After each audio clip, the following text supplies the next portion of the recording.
pagi semuanya. Pagi. Perkenalkan, nama kakak Putu Dikanti Lestari, kakak dari Undiksa, program studi bimbingan konseling. Nah, pada kesempatan kali ini kakak akan melakukan bimbingan klasikal kepada adik-adik dengan tema kecemasan sosial. Nah, sebelum itu kakak mau nanya, apa ada yang absen di sini? Ada. Atas nama? Artikel. Artikel? Ya. Kenapa? Sakit. Sebelum mulai, mungkin ketua kelas dapat pimpin doa terlebih dahulu. Berdiri.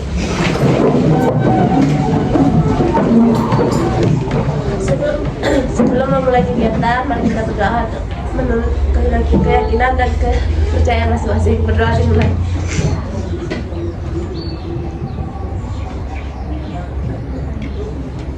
Berdoa selesai. Terima kasih ya.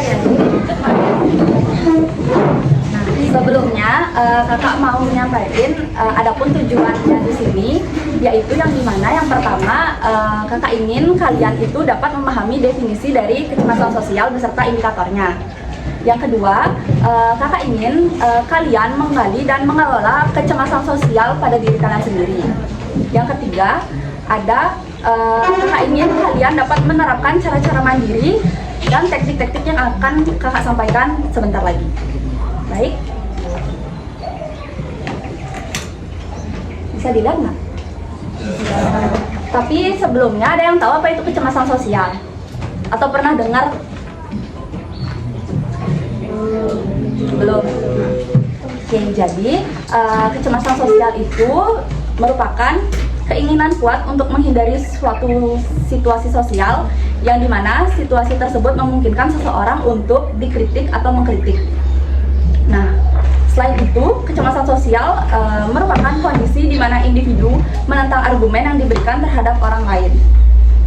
Jadi dapat disimpulkan, kecemasan sosial adalah kondisi di mana seorang merasa takut atau khawatir berlebihan terhadap penilaian negatif dari orang lain, sehingga cenderung menghindari situasi sosial, sulit mengendalikan diri pada situasi sosial, dan memiliki pemikiran negatif terhadap diri sendiri.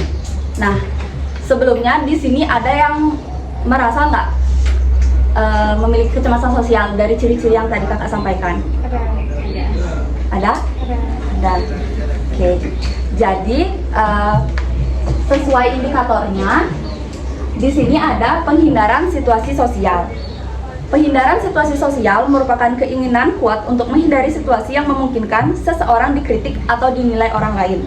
Nah, ada yang bisa ngasih contoh gimana contoh nyata penghindaran situasi sosial? Satu aja di kelas. Satu contoh penghindaran situasi sosial. Ada yang bisa ngasih contoh?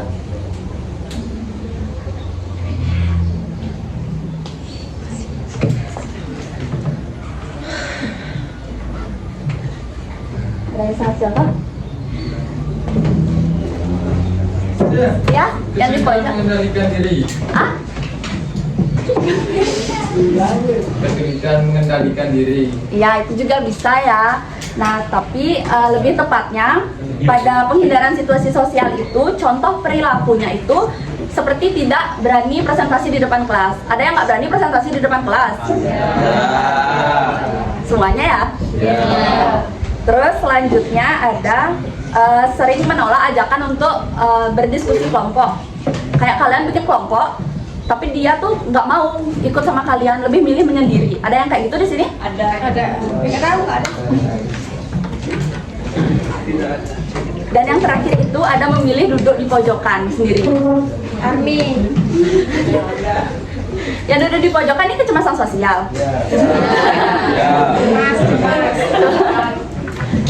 Baik, jadi contohnya itu seperti itu ya, dengan indikator penghindaran situasi sosial. Nah, selanjutnya ada kesulitan mengendalikan diri, di mana definisinya itu hambatan dalam mengendalikan emosi atau perilaku yang bertentangan dengan tujuan. Contohnya itu ada mudah gugup saat dipanggil guru. Ada yang takut dipanggil guru atau dipanggil ke ruang BK? Takut dihukum. Kenapa takut dipanggil ke ruang BK? Dihukum. Takut dihukum. Takut ada yang salah.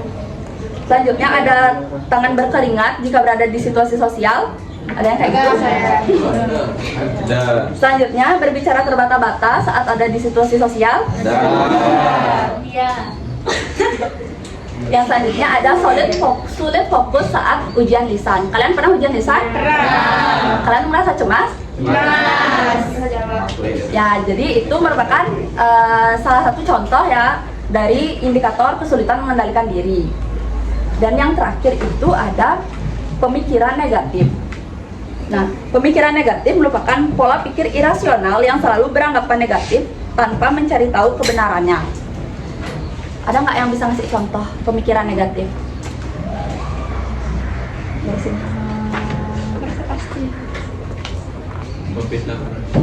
merasa pasti akan diejek jika salah bicara, dan ingin ada yang berpikir akan gagal dalam kegiatan kelompok. Nah, jadi ada contoh perilaku siswa dalam pemikiran negatif, yaitu yang pertama, merasa pasti akan diejek jika salah bicara.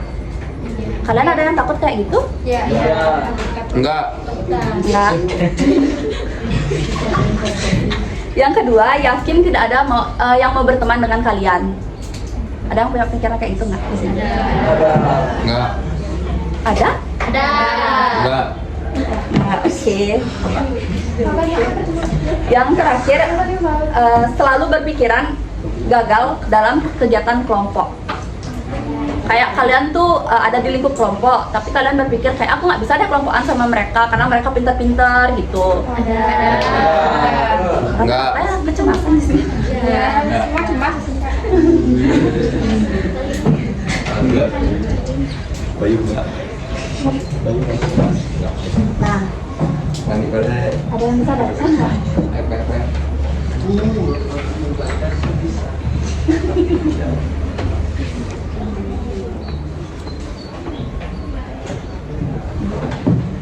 Siapa yang mau baca? Cara mengatasi kecemasan secara mandiri. Kamu mau baca? enggak. Sadari dan terima perasaan cemas sebagai hal yang wajar. 2. Latih keberanian secara bertahap, misal mulai berbicara di kelompok kecil. 3. Ubah pola pikir negatif dengan mencari bukti nyata. Apakah benar semua orang akan mentertawakan? 4. Latihan pernapasan untuk menenangkan diri sebelum menghadapi situasi sosial. 5. Catat pengalaman sosial harian. Journaling untuk mengenali pola kecemasan dan kemajuan diri. Jadi itu salah satu beberapa cara mengatasi kecemasan secara mandiri. Nah, adik-adik yang memiliki kecemasan udah pernah kayak melakukan gimana sih kayak kalian mengatasi kecemasan kalian tuh? Ada yang pernah nggak? Kayak misalnya kalian punya pemikiran negatif, tidak bisa berteman dalam kelompok orang yang kayak pintar-pintar gitu. Kalian bisa nggak menepis pemikiran negatif itu? Bisa. Bisa. Bisa. Gimana?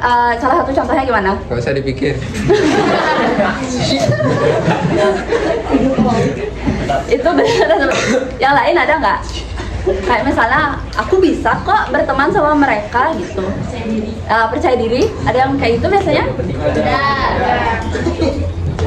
Bodoh amat. Oke, jadi sebenarnya yang tadi dijelasin sama temannya, adapun cara menghindari kecemasan itu ada yang pertama, sadari dan terima perasaan cemas sebagai hal yang wajar. Itu tuh wajar terjadi gitu loh, Adik. Yang kedua, latih keberanian secara bertahap. Misalnya mulai berbicara di kelompok kecil. Nah, misalnya kayak tadi yang kakak bilang itu, kalian tuh harus berani gitu, walaupun teman-teman kalian tuh semua pinter-pinter di kelompok, tapi kalian harus berani gitu loh ngungkapin kayak pendapat kalian di sana tanpa takut salah gitu loh. Intinya yang lain juga jangan ada yang ngejudge ya temennya kalau emang agak kurang gitu. Yang kedua, ubah pola pemikiran negatif dengan mencari bukti nyata. Nah, seperti yang tadi, tidak ada yang mau berteman sama kalian. Misalnya kalian tuh ubah pemikiran kayak gitu. Misalnya emang semuanya nggak mau temenan sama aku, pasti ada yang mau temenan sama aku kayak gitu. Jangan sekali-sekali mempunyai pemikiran negatif karena itu sangat berdampak kepada diri kalian sendiri. Yang kedua yang selanjutnya ada latihan pernapasan untuk menenangkan diri sebelum menghadapi situasi sosial. Nah, jadi untuk contohnya ntar kakak langsung menjelaskan di counseling CBT teknik mindfulness. Dan yang terakhir ada catat pengalaman sosial harian. Kayak hari ini kalian udah berani ngapain aja. Misalnya yang pertama, saya sudah berani untuk berinteraksi dengan orang lain. Terus selanjutnya saya sudah berani untuk presentasi mandiri di depan kelas gitu. Kalian dapat buat jurnal kayak gitu untuk melihat udah bagaimana tingkat peningkatan yang sudah kalian lakukan. Selanjutnya ada counseling CBT dengan teknik mindfulness. Nah, CBT ini merupakan teknik baru dalam counseling, di mana CBT membantu mengubah pola pikir negatif menjadi lebih realistis dan positif, serta melatih perilaku adaptif. Kalian tahu perilaku adaptif? Perilaku menyimpang yang disebabkan dari pemikiran negatif kalian. Seperti kalian kayak tadi itu, kalian pikir nggak ada yang mau temenan sama kalian, jadi kalian lebih milih menyendiri gitu. Kalau kalian punya pemikiran yang lebih positif, kayak semua ini mau pasti berteman sama aku, jadinya perilaku kalian itu pasti bakal lebih kayak suka berteman dengan orang, tidak menyendiri kayak gitu. Nah, sedangkan mindfulness adalah teknik melatih fokus pada saat ini tanpa menghakimi pemikiran atau perasaan yang muncul.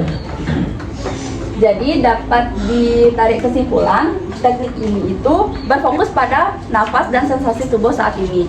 Jadi teknik ini itu biasanya dilakuin kalau kalian mau berinteraksi sosial tapi takut, kalian dapat mengatur nafas kalian, misalnya pakai 3-3-3, tarik nafas 3 detik, tahan nafas 3 detik, buang nafas 3 detik. 1 jam. Selanjutnya ada sadari pikiran dan perasaan yang muncul, lalu biarkan berlalu tanpa penilaian. Seperti yang udah dibilang sama teman tadi, nggak usah dipikirin banget pemikiran itu, bawa enjoy aja. Yang terakhir ada terima diri sendiri dan kondisi saat ini dengan penuh kasih sayang. Dan yang selanjutnya, yang terakhir adalah lakukan journaling untuk mencatat pemikiran dan perasaan setelah latihan mindfulness. Seperti kalian bikin jurnal, misal setelah kalian lakukan teknik ini, apa perubahan yang kalian dapatkan, seperti itu. Bagaimana? Dapat dimengerti? Ngerti. Oke, selanjutnya kakak akan nyebarin kuesioner kepada adik-adik, nanti diisi.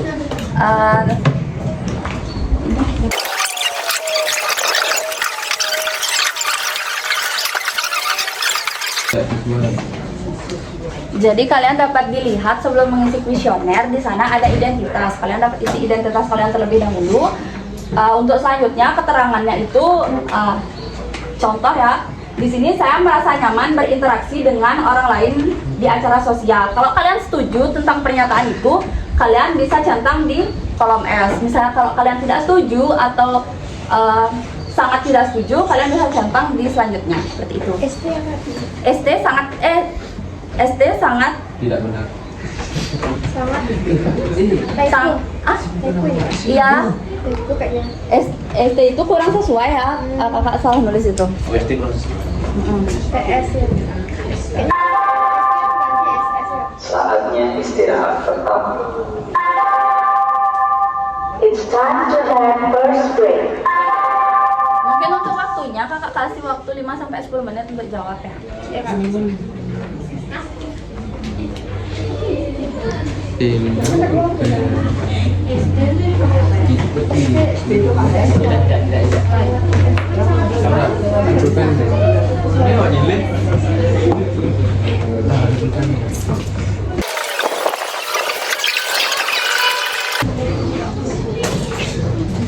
Baik, mungkin untuk kuesionernya bisa dikumpulkan dari belakang.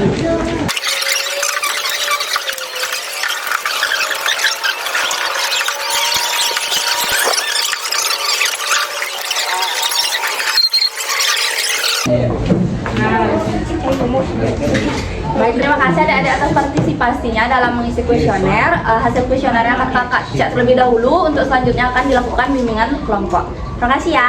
Ya. pagi adik-adik, sesuai hasil kuesioner yang sudah kami periksa, jadi ditemukan bahwa adik-adik itu memiliki tingkat kecemasan yang tinggi. Jadi dapat dijelaskan dulu mungkin dari adiknya pertama. Sebelumnya saya perkenalkan saya berharap bisa lebih berani menghadapi sosial dan kecemasan saya. Berarti dari bimbingan Bapak ini itu harapan yang bisa diharapkan. Mungkin selanjutnya adanya. Mungkin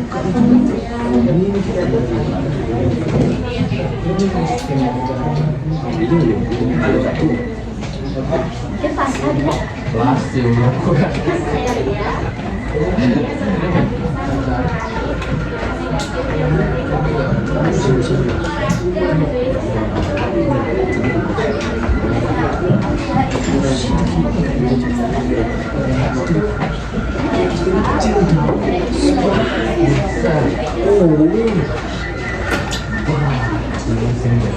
Saya Fajar, saya harap bisa lebih sabar dan mencarikan utilisa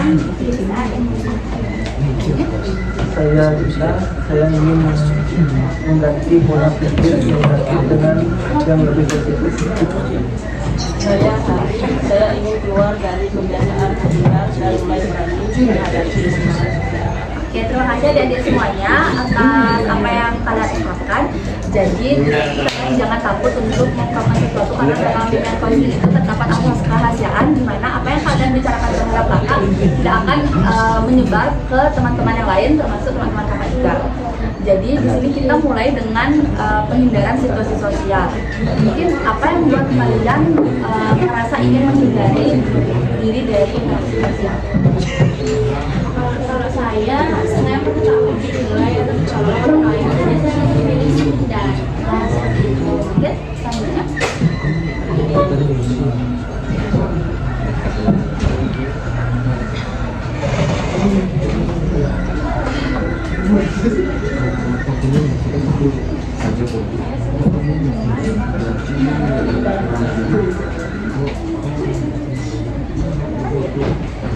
Hari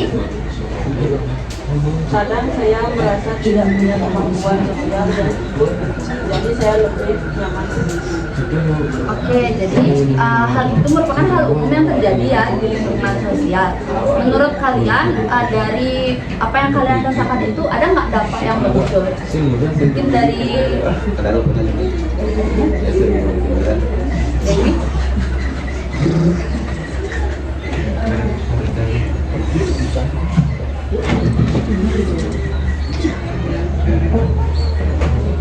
Kalau saya merasa kesepian dan sering Mungkin selanjutnya ada yang dampak yang muncul dari penghindaran situasi sosial.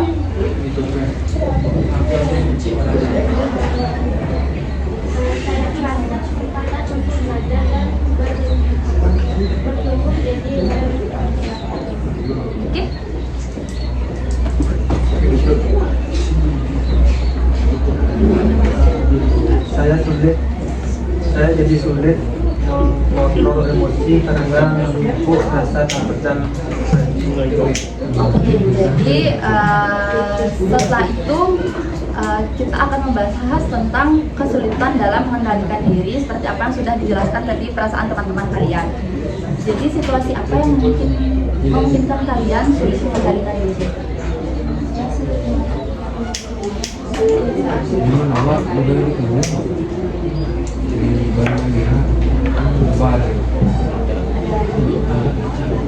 Tapi yang dari status dari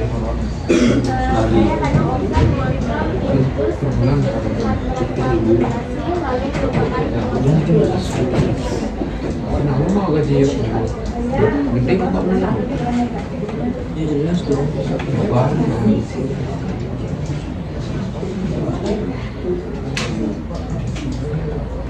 Oke, mengendalikan ini memang tidak mudah. Jadi gimana cara kalian untuk berusaha mengatasi hal tersebut?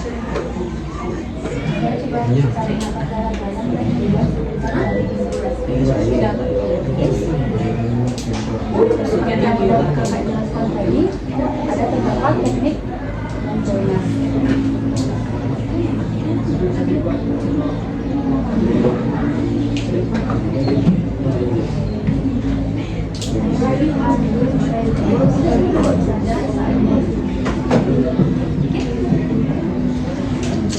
lain ada? Bagaimana cara kalian berusaha untuk mengatasi hal tersebut? Saya buat jadwal agar lebih disiplin. Jadi apa yang kalian bicarakan tadi itu sudah sangat bagus. Jadi sekarang mari kita masuk pada pemikiran negatif. Siapa yang memiliki pemikiran negatif? Saya Kak, saya Selamat pagi kepada seluruh keluarga SMK Negeri 4 Medan.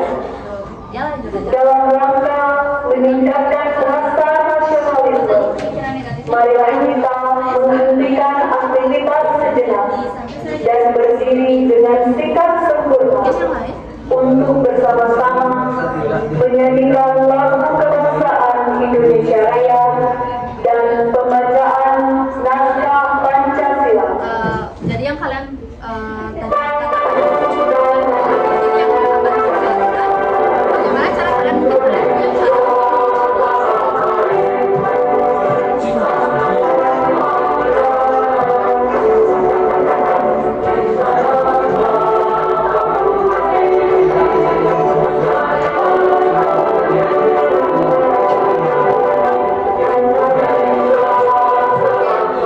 Jadi ada semuanya, ada sharing-sharing yang sudah dilakukan.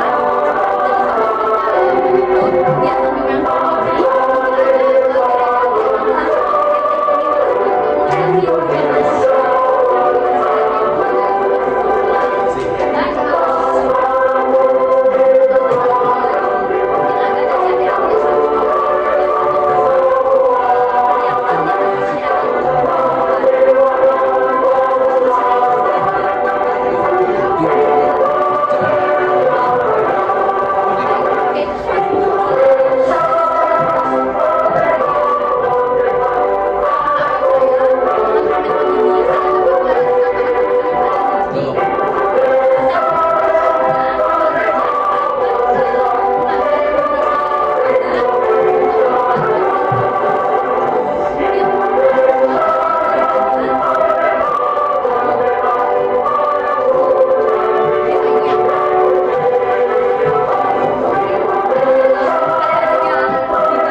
Oke, terima kasih adik-adik telah datang pada sesi konseling kelompok kali ini.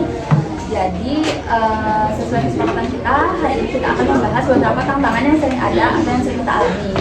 Mungkin yang pertama itu ada penghindaran situasi sosial, yang kedua ada kesulitan mengendalikan diri, yang ketiga ada pemikiran negatif. Nah, dari saat ini kita mulai dengan memperkenalkan diri dan sebutkan suatu hal yang kalian mungkin rasakan saat ini. Saya Yuli, kadang saya sulit mengendalikan emosi, terutama saat saya merasa kesal, ada tertekan. Saya Omina, kalian sulit mengendalikan emosi, terutama saat merasa sulit mengendalikan emosi.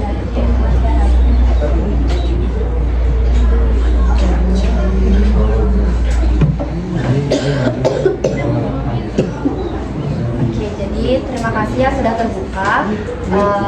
Untuk sekarang mari kita mulai dengan penghindaran situasi sosial. Apa yang biasanya bisa dilakukan?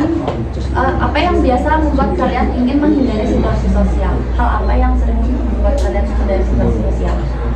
Saya takut kalau saya bicara.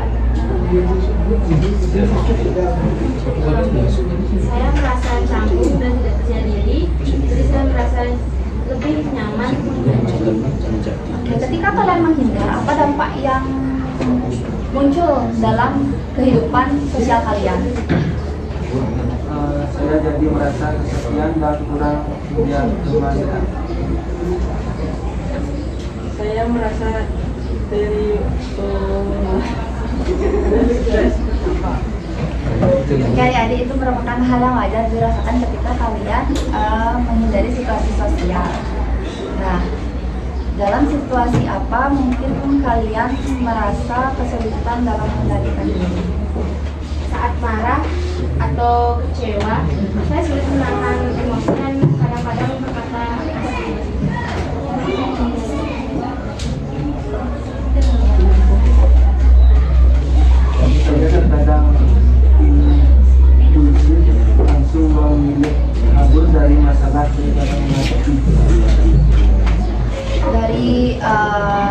situasi tersebut, ada nggak pemikiran bagaimana sih cara kalian mengatasi masalah tersebut? Saya coba tarik nafas dalam-dalam dan jauh sebentar dari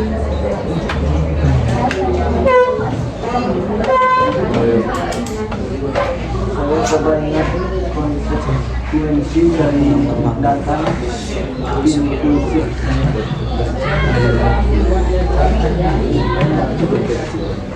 Oke, bagus sekali.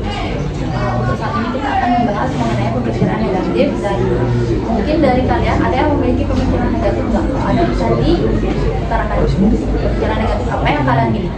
saya sering melakukan hal-hal yang jadi bukan semestinya.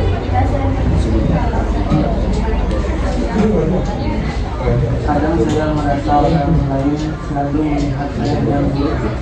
Dari pemikiran negatif kalian, ada nggak keinginan atau usaha kalian untuk mengubah atau merubah pemikiran negatif tersebut? Ada saya belajar fokus pada fakta dan bukti, bukan imajinasi.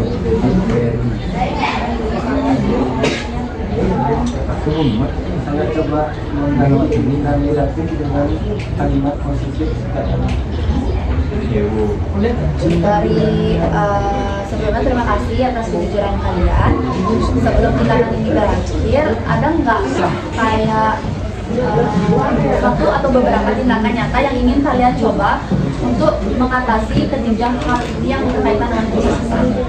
Saya akan pernapasan saat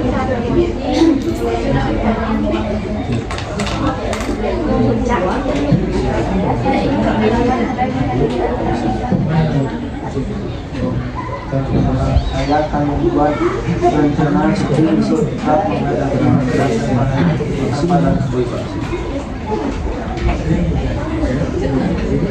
Mungkin Nadia dapat membuat jurnal pemikiran negatif dan mencari cara untuk menggantinya.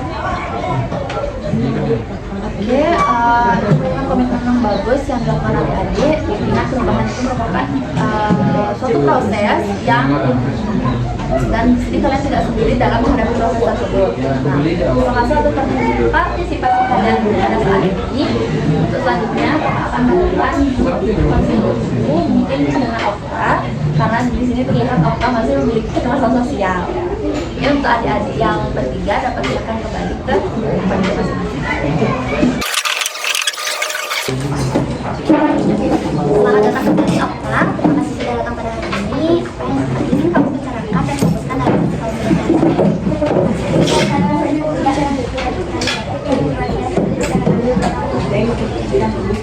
terima kasih sudah jujur Okta. Mungkin di sini kamu jangan takut untuk bercerita, karena dalam dunia sosial itu terdapat asas kemanusiaan yang dimana jika kamu tidak akan tersebar keluar baik ke teman-teman kamu maupun ke teman-teman kamu. Oke, jadi lanjut dapat diceritakan dengan detail seperti pemikiran negatif apa yang sering muncul.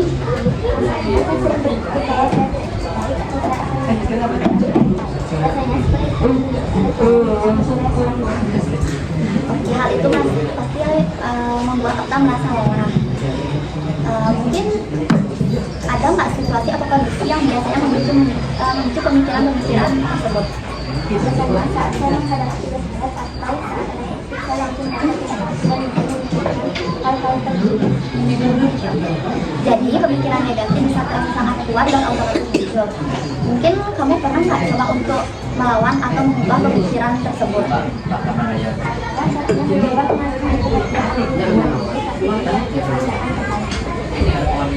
Itu merupakan hal yang wajar, dimana salah satu langkah yang bisa kita coba adalah mengenali pemikiran negatif itu, lalu mengganti pemikiran dengan pemikiran yang lebih realistis atau positif. Dimana apakah kamu mau mencoba apa yang akan dibicarakan tadi? Oke, jadi di sini kita akan memberitahu bagaimana misalnya saat kamu berpikiran saya pasti gagal, kita bisa mengganti pemikiran tersebut menjadi saya sudah berusaha sebaik mungkin dan hasilnya semua akan saya terima. Bagaimana tanggapanmu dengan cara tersebut?